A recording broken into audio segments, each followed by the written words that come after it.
बिस्मिल्लाहिर्रहमानिर्रहीम। आज हम करने जा रहे हैं अपना प्रोग्रामिंग फंडामेंटल्स का लैब नंबर 11 का लेक्चर। लास्ट लैब नंबर 10 के अंदर हमने स्ट्रक्चर्स के बारे में डिस्कस किया था। स्ट्रक्चर्स होते क्या हैं, क्यों इस्तेमाल किए जाते हैं, उनको इनिशियलाइज किस तरह करते हैं, उनको डिक्लेयर किस तरह करते हैं, और कुछ हमने उनके प्रॉब्लम्स भी एग्जाम्पल्स भी करके देखी थी। आज हम थोड़ा सा और स्ट्रक्चर्स के बारे में ही डिस्कस करेंगे, और ये चीज़ है हमारे पास एक थोड़ी सा न्यू कॉन्सेप्ट है आप लोगों के लिए, नेस्टेड स्ट्रक्चर्स का। ठीक है, अभी तक हमने सिंपल स्ट्रक्चर्स को देखा था, अब हम देखेंगे कि स्ट्रक्चर्स को हम स्ट्रक्चर्स के ही अंदर नेस्ट किस तरह कर सकते हैं। पहली चीज़ जो मैं आप लोगों को बताऊंगी वो ये कि हम 2 या 3 स्ट्रक्चर जितने हमारे पास रिक्वायर्ड हैं वो हम यूज़ कर सकते हैं, हम बना सकते हैं। ठीक है, अच्छा, हो सकता है कभी हमें ज़रूरत पेश आए कि हमने किसी एक स्ट्रक्चर को किसी दूसरे स्ट्रक्चर के अंदर यूज़ करना है, तो मैं इसके लिए सबसे पहले आप लोगों को एक एग्जांपल करवा रही हूँ, और एग्जांपल के थ्रू हम इस चीज़ को डिस्कस करेंगे।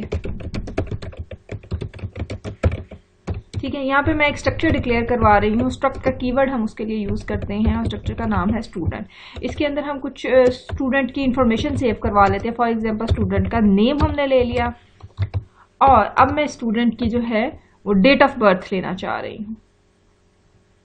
ठीक है, तो आप सबको पता है कि डेट ऑफ बर्थ के अंदर डे भी आता है,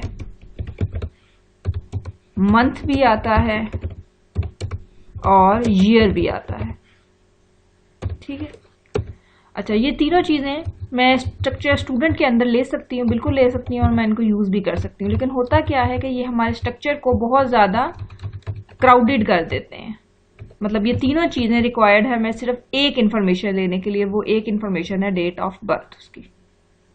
ठीक है, तो हम क्या करेंगे कि ये तीनों चीज़ें हम एक अलहदा स्ट्रक्चर के अंदर लेंगे। हम एक और स्ट्रक्चर बनाएंगे, स्ट्रक्चर डेट ऑफ बर्थ के नाम से, DOB के नाम से मैं एक स्ट्रक्चर बना लेती हूँ। उसके अंदर मैं ये तीनों चीज़ें लूँगी, डेट ऑफ बर्थ का डे, का मंथ और ईयर, और यहाँ पर मैं सिर्फ उसको नेस्ट कर दूंगी डेट ऑफ बर्थ वाले स्ट्रक्चर को।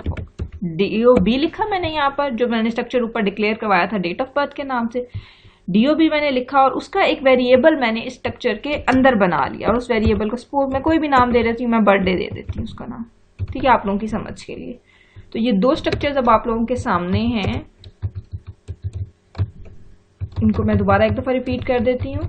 हमने एक स्ट्रक्चर बनाया स्टूडेंट का, उसके अंदर हमने 2 चीज़ें ली, नेम, और एक और हमने डेट ऑफ बर्थ के स्ट्रक्चर का हमने एक वेरिएबल उसके अंदर ले लिया, बर्थडे। अब ये जो बर्थडे है ये डे को भी एक्सेस कर सकती है, ये मंथ को भी एक्सेस कर सकती है, ये ईयर को भी, क्योंकि ये जो वेरिएबल है बर्थडे, ये इसकी टाइप जो है वो स्ट्रक्चर है, डेट ऑफ बर्थ स्ट्रक्चर है।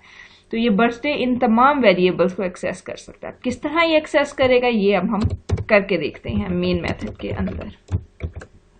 अब करना हमने सिंपल ये है कि मैंने स्टूडेंट स्ट्रक्चर के बना लेती मैं स्टूडेंट स्ट्रक्चर के बना लेती हूँ सपोज 2 वेरिएबल्स S1 और S2। आप पूरी अरे भी बना सकते हो, जैसे मैंने लास्ट लैब में आप लोगों को बताया था। अगर आपको 10 या 15 स्टूडेंट्स का डाटा लेना है तो आप पूरी अरे यहाँ पे डिक्लेयर करवा लो। यहाँ पे मैं एग्जांपल के तौर पे एक वेरिएबल ले रही हूँ। अच्छा, अब हमने इस स्टूडेंट स्ट्रक्चर के अंदर स्टूडेंट का S1 स्टूडेंट का नेम भी इंसर्ट करवाना है, और उसकी बर्थडे भी इंसर्ट करवाना है। सिंपल हम पहले थोड़ा सा स्ट्रक्चर अच्छा सा बना लेते हैं। Enter name. नेम हमने किस तरह लेना है आप सबको अच्छे से याद होगा कि हमेशा करेक्टर टाइप की अरे के अंदर नेम लेने के लिए हम गेट लाइन का फंक्शन इस्तेमाल करते हैं। तो नेम को कॉल करने के लिए हमें S1 वेरिएबल का नाम डॉट नेम, और ये इसका पैटर्न है कि जितनी उसकी करेक्टर अरे की लेंथ है वो हम कॉमे के बाद देते हैं। ठीक है, ये नेम इंसर्ट हो गया। उसके बाद अब हमने इंसर्ट करनी है बर्थडे उसकी, और बर्थडे के अंदर सबसे पहले वो इंसर्ट करेगा अपना डे, एंटर डे। ठीक है, अच्छा, सी इन करवा लिया हमने। ठीक है, सी इन अब हम किस तरह चलेंगे, S1 सबसे पहले स्टूडेंट का हमने स्ट्रक्चर कॉल किया S1 के अंदर से हमने उसकी बर्थडे को कॉल किया और बर्थडे के अंदर से अब हमने उसके डे को कॉल किया। सबसे पहले हम डे इनपुट करवाने लगे हैं, तो इसी सेम पैटर्न पे हमने आगे मंथ और ईयर भी करवाना है। मैं इसको कॉपी पेस्ट कर लेती हूँ।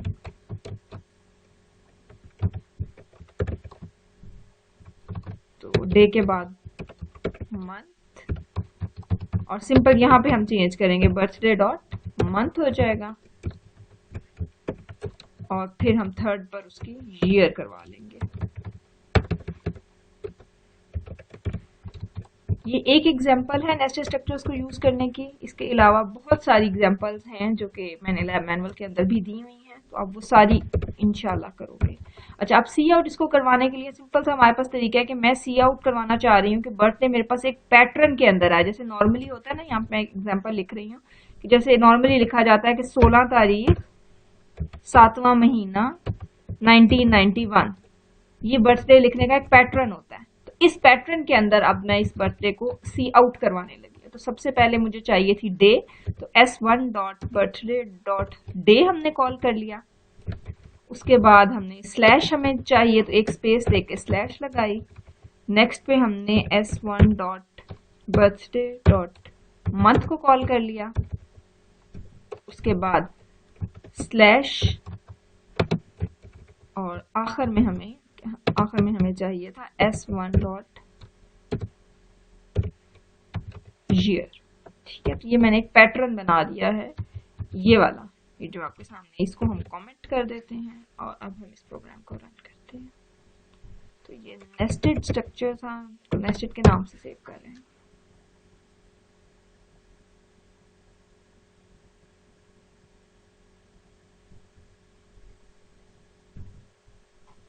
नेम सबसे पहले हम एंटर करेंगे यहाँ पर।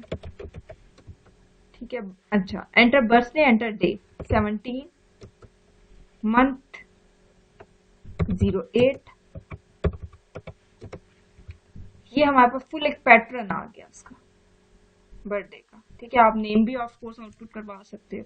आपने 10 स्टूडेंट्स का डाटा इतना लेना है, आप लूप लगा के ले सकते हो। तो मैंने ये आपको एक नेस्टेड स्ट्रक्चर को इस्तेमाल करके हमने एक सिंपल सी एग्जांपल कर ली। ठीक है, होप सो आप सबको ये बहुत अच्छे से समझ आ गई होगी। ये थी हमारे पास नेस्टेड स्ट्रक्चर्स। ठीक है, हमने नेस्टेड स्ट्रक्चर्स को यूज किया। यहाँ पे एक फुल एग्जांपल भी दी गई है कि नेस्टेड स्ट्रक्चर किस तरह काम करते हैं। ये आप यहाँ पर भी देख लो, दो स्ट्रक्चर्स हैं हमारे पास, ए है और बी है। ए के अंदर दो डाटा है, एन है और बी है। बी के अंदर जो है एक अपना डाटा है उसका सी, और एक उसके पास स्ट्रक्चर नंबर ए का एक वेरिएबल है। तो इसको अगर हम डायग्रामेटिकली मैं आपको दिखाऊं तो ये तो सी हो गया, स्ट्रक्चर नंबर बी का ये पैटर्न है। सी वेरिएबल अलग हो गया और दूसरा वेरिएबल जो है वो है एक्स, और एक्स के अंदर एन भी पड़ा हुआ है, बी भी पड़ा हुआ है। एन और बी क्या है, ये स्ट्रक्चर नंबर ए की दोनों चीजें हैं, एन और बी। तो एक्स के थ्रू मैं एन को भी कॉल कर सकती हूँ, बी को भी कॉल कर सकती हूँ। ये हो गया नेस्टेड स्ट्रक्चर। किस तरह डाटा देना है ये भी सारा लिखा गया है यहाँ पे, तो आप लैब मैनुअल को रीड कर लेना। अच्छा, अगर आप रन टाइम पे इनिशियलाइज करवाना चाहते हो नेस्टेड स्ट्रक्चर तो उसका तरीका भी यहाँ पे दिया गया है। ठीक है, first character as it is आ जाएगा, जो किसी अगले नेस्टेड स्ट्रक्चर की चीज है उसके लिए हम 2 कर्ली ब्रेसेस और लगा देंगे। तो ये हो गया हमारे पास नेस्टेड स्ट्रक्चर्स। ठीक है, एक चीज जो मैं और आप लोगों को बताना चाह रही हूँ, एक चीज और जो मैं आपको बताना चाह रही हूँ, यहाँ पर आप लोग देख रहे हैं डेट ऑफ बर्थ, बर्थडे, मतलब डेट ऑफ बर्थ एक स्ट्रक्चर है और उसका मैंने एक वेरिएबल यहाँ पे बनाया बर्थडे के नाम से। इसके लिए जरूरी ये है कि डेट ऑफ बर्थ स्ट्रक्चर इस लाइन से पहले डिक्लेयर्ड हो। ठीक है, तो ये चीज आप लोगों ने याद रखनी है।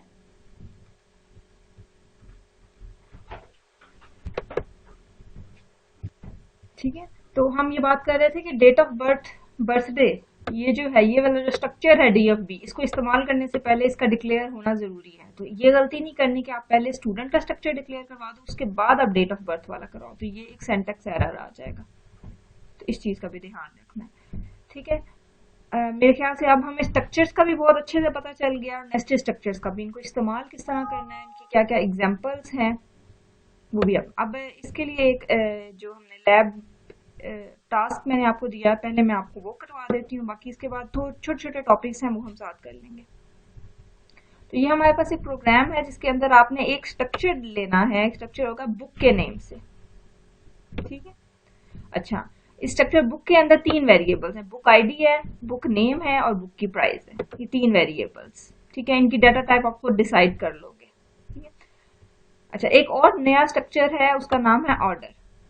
ऑर्डर स्ट्रक्चर के अंदर 2 चीजें हैं, ऑर्डर का आईडी है और एक अरे है बुक की, बुक स्ट्रक्चर की, ठीक है। ये जो बुक है ये एक स्ट्रक्चर है, ये जो ऊपर वाला हमने ये वाला डिक्लेयर करवाया था, इसको कोई और चीज नहीं समझना। तो आपने क्या करना है कि ऑर्डर वाले स्ट्रक्चर के अंदर बुक वाले स्ट्रक्चर की एक अरे बना देनी है और उसकी लेंथ होगी 4। अब आपने करना ये है कि ऑर्डर वाले स्ट्रक्चर के से आपने डाटा यूजर से इनपुट करवाना है, ठीक है। यूजर ऑर्डर आईडी भी इनपुट करेगा, यूजर जो है वो 4 बुक्स की आईडी भी देगा, नेम भी देगा, प्राइस भी देगा। ये एक नेस्टेड स्ट्रक्चर की एग्जांपल हो जाएगी। और फाइनली जो भी रिजल्ट हमारे पास आएगा किसी एक ऑर्डर का ही आएगा। हम किसी एक ऑर्डर का सबसे पहले ले लेते हैं, उसका कंप्लीट ऑर्डर नंबर 1, और उस ऑर्डर नंबर 1 के अंदर जो 4 बुक्स हैं उन चारों बुक्स का डाटा, उनकी आईडी, उनका नेम, उनकी प्राइस, ये आप लोगों ने डिस्प्ले करवा देना, ठीक है। तो ये नेस्टेड स्ट्रक्चर का एक प्रोग्राम हो गया। अच्छा, दूसरा नेस्टेड स्ट्रक्चर का एक प्रोग्राम है, आप 2 स्ट्रक्चर्स लोगे, आप एक स्टूडेंट कॉलेज डिटेल के नाम से और एक स्टूडेंट डिटेल के नाम से। स्टूडेंट कॉलेज डिटेल वाले के अंदर 2 चीजें हैं हमारे पास, कॉलेज का आईडी है और कॉलेज का नेम है।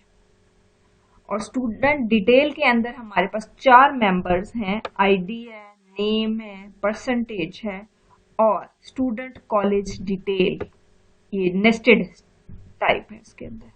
तो स्टूडेंट कॉलेज डिटेल का वेरिएबल आप स्टूडेंट डिटेल के अंदर बना लोगे। उसके बाद आप 3 स्टूडेंट्स का डाटा लोगे, ठीक है, एक अरे ऑफ स्ट्रक्चर बना के, क्योंकि 3 स्टूडेंट्स का डाटा आपने 3 डिफरेंट वेरिएबल्स बना के नहीं लेना, S1 S2 ऐसे नहीं लेना, आपने सिंपल एक वेरिएबल बनाना है S, और वो एक अरे होगी S ऑफ 3 साइज की एक अरे होगी। और फिर उस अरे के अंदर आप 3 स्टूडेंट्स का कंप्लीट डाटा लोगे और फिर आप उनको उसको डिस्प्ले करवाओगे, ठीक है। ये हो गया लैब नंबर 2 का टास्क, लैब टास्क 2। अच्छा, बाकी अगले उससे हैं, अब हम ये हमारा नेस्टेड स्ट्रक्चर वाला काम हमारा कंप्लीट हो गया। अब मैं आपको एक थोड़ा सा छोटा सा और बहुत इजी सा एक नया आपको कॉन्सेप्ट देने जा रही हूँ, इसका नाम है यूनियन। यूनियन और स्ट्रक्चर्स बिल्कुल सिमिलर हैं, बहुत कम फर्क है इनके अंदर, ठीक है। तो मैं इसी को थोड़ा सा चेंज करूंगी आपको यूनियन को समझाने के लिए। एक चीज सबसे पहले मैं यहाँ स्ट्रक्चर से ही आपको बता दूं तो वो ये, जब भी आपका दिल करे आप s1.name को आउटपुट करवा के देख लो, आप s2.name को आउटपुट करवा के देख लो, आप उसकी डे को आउटपुट करवा लो, आप उसके मंथ को आउटपुट करवा लो। आपका जो कंपाइलर है, आपका जो प्रोग्राम है, इन तमाम डाटा को सेव करके रखता है। जो भी डाटा आपने इसके अंदर इंसर्ट करवाया है वो उसको सेव करके रखेगा। ऐसा नहीं है कि यहाँ आते हुए आउटपुट करवाने के बाद ये भूल जाएगा। इसके बाद भी आप सिंपल सिर्फ डे आउटपुट करवाना चाहते हो, आप करवा सकते हो। इस बात को जरा आप थोड़ा अभी माइंड में रखें, क्योंकि इस बात के मुतालिक अभी हम थोड़ा सा डिस्कस करने जा रहे हैं यूनियन के अंदर। तो एक सिंपल सा हमारे पास यूनियन क्या होता है, ये एक टाइप है स्ट्रक्चर्स की ही, और बिल्कुल जैसे स्ट्रक्चर पे हम काम करते हैं उसी तरह यूनियन पे भी काम होता है। फर्क सिर्फ ये है कि इसके अंदर सपोज मैं कुछ वेरिएबल्स दे रही हूँ, एक इंटीजर टाइप का मैंने दे दिया डे, और एक मैंने फ्लोट टाइप का वेरिएबल ले लिया परसेंट, ठीक है। एक स्टूडेंट है तो सपोज हम उसकी एज ले लेते हैं, ठीक है, एज ले ली और उसकी परसेंटेज ले ली। एक इंटीजर टाइप का वेरिएबल हो गया और एक फ्लोट टाइप का, ठीक है। अब सेम जैसे हम स्ट्रक्चर का वेरिएबल बनाते थे, इसी तरह हम यूनियन का भी वेरिएबल बनाएंगे। S1 मैंने एक वेरिएबल बना लिया, ठीक है। अब मैं S1 की जो एज है वो मैं यहाँ पर इनिशियलाइज करवा रही हूँ। सपोज कोई भी एज हमने ले ली और उसके बाद S1.% को भी मैं यहाँ पे इनिशियलाइज, आप यूजर से भी इनपुट ले सकते हो, उसकी कोई वो नहीं है, ठीक है। अच्छा, अब होता ये है कि जैसे ही मैंने S1 की एज इंसर्ट करवाई, इंटीजर टाइप वेरिएबल के अंदर 23 सेव हुआ और उसके बाद मैंने S1 के अंदर परसेंट सेव करवाई और एक नया डाटा मैंने उसके अंदर दिया, तो होगा ये कि जैसे ही मैंने दूसरे वेरिएबल के अंदर डाटा दिया, परसेंट के अंदर मैंने डाटा दिया, ये वाला जो डाटा है ये ऑटोमेटिकली डिलीट हो जाएगा। ये यूनियन का काम है, ऑटोमेटिकली डिलीट कर देगा वो पिछले डाटा को। आपने अगला डाटा दे दिया, उसने पिछले डाटा को डिलीट कर दिया। अब होता ये है कि अगर आपने इस डाटा को यूज करना है किसी भी मकसद के लिए, तो आप फौरन से यहाँ पर इसको यूज कर लो, मतलब यहाँ पे फौरन से आप इसको आउटपुट करवा लो। अगर आप आउटपुट नहीं कराओगे और आप अगले वेरिएबल के अंदर डाटा डाल दोगे तो वो पिछला डाटा डिलीट हो जाएगा। ठीक है। अच्छा, सपोज आप लोग कहते हो कि नहीं मैं इसको चेक करना चाहता हूं, आप चेक करो। आप यहाँ पे लो सिंपल, यहाँ पे s1.age को आप करवाओ और उसके बाद आप s1.% को भी आप आउटपुट करवाओ। फिर हम देखते हैं कि ये क्या करता है। परसेंट तो ये याद रखेगा, लेकिन एज ये भूल जाएगा, एज को ये ऑटोमेटिकली डिलीट कर देगा। ठीक है।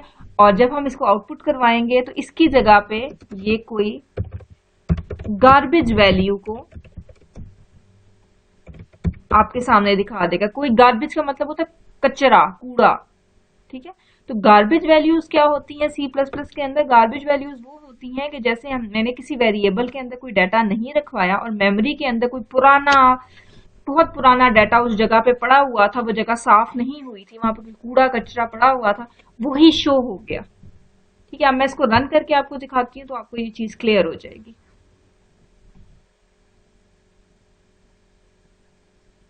थोड़ा सा पैटर्न भी फिर हम बनाएंगे। एक दफा से जरा आप आउटपुट देख लो, इसको जरा आप समझने की कोशिश करोगे। ये जो आखिरी 100 है ना, ये हमारी परसेंटेज का आउटपुट आया है जो हमने परसेंटेज की थी। और उससे पहले ये जो इतनी लंबी वैल्यू आई है ये एक गार्बेज वैल्यू है, क्योंकि हमारा जो यूनियन है वो ऑटोमेटिकली एज को डिलीट करवा चुका था। लेकिन सबसे पहले एज को आउटपुट होना चाहिए था। यहाँ पे जैसे ही हमने एज के अंदर इंसर्ट करवाया, हमने एज को आउटपुट किया, वो आउटपुट हुआ है 23। तो ये 112040 ये सब एक गार्बेज वैल्यू है। थोड़ा सा और हम इसको क्लियर करते हैं। मैं यहाँ पे एंडर लगा के आपको इसका स्ट्रक्चर भी क्लियर करती हूँ, कौन सी गार्बेज वैल्यू आई है और कौन सी असल वैल्यू थी।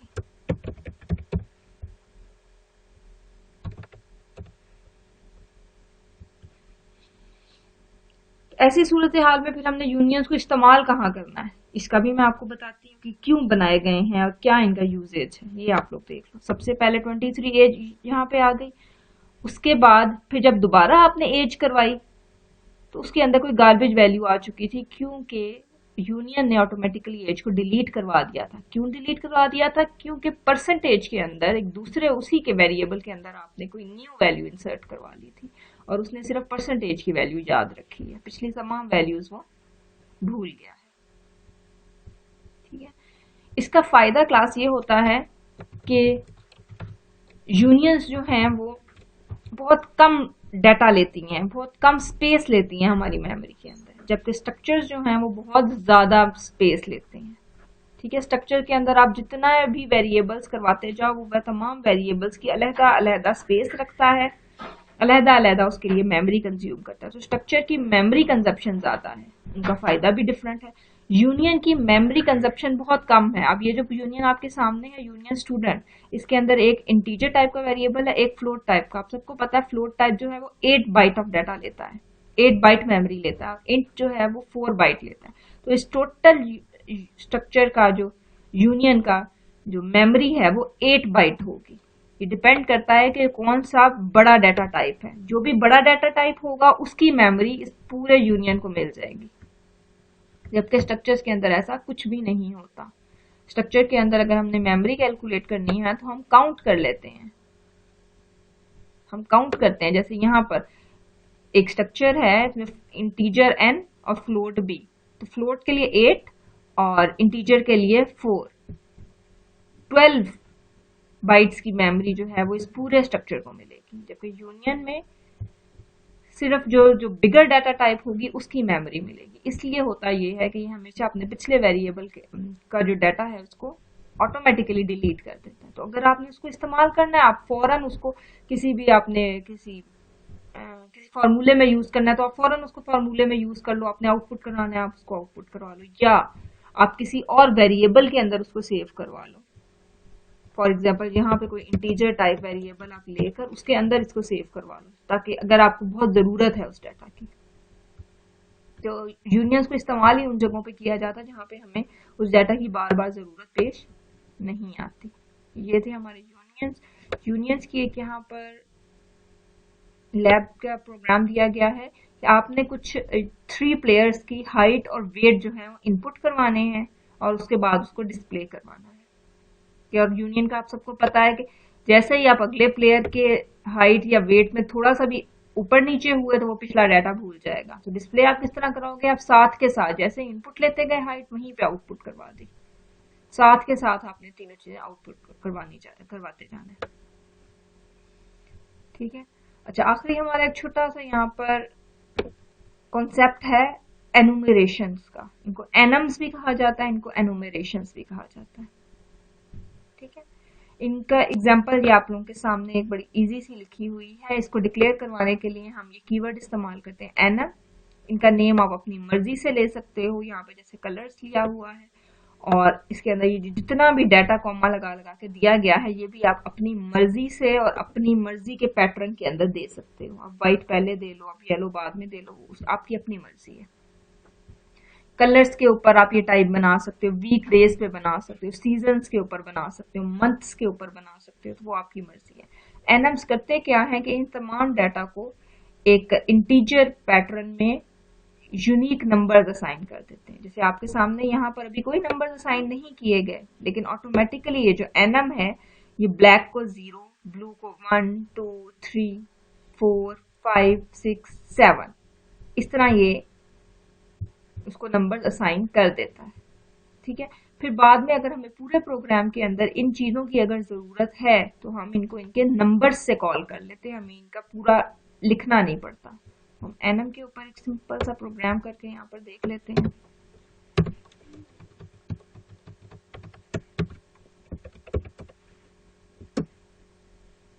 एनम कलर्स, आप वीक्स के ऊपर भी एनम बना सकते हो।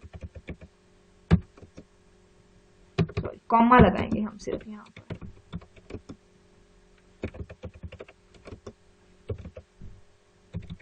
कुछ कलर्स मैंने अपनी मर्जी से यहाँ पर दे दिए। अब हम करेंगे क्या कि सिंपल जैसे हम स्ट्रक्चर्स का वेरिएबल बनाते थे इसी तरह हम एनम का भी वेरिएबल बनाएंगे। C1 के नेम से बना दिया। अब C1 को इन सब के अंदर से कोई एक वैल्यू मैं असाइन कर दूंगी। सपोज C1 को मैंने जो वैल्यू असाइन की है वो है ग्रीन। ठीक है। तो अब मैं आउटपुट करवा के यहाँ पे देख लेती हूँ कि हमारे पास C1 की आउटपुट क्या आएगी। पहले हम C1 को आउटपुट करवा लेते हैं, उसके बाद हम C1 के अंदर +1 करवा के भी आउटपुट करवा के देख लेते हैं।